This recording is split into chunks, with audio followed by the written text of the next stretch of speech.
ข้างปั๊มน้ำมัน ถังปั๊มน้ำมันตรงนี้เลยเด้อติดกันเลยนี่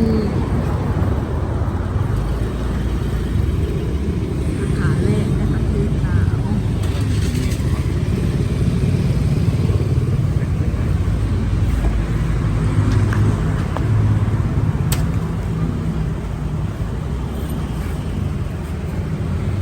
หมดแล้วเนาะ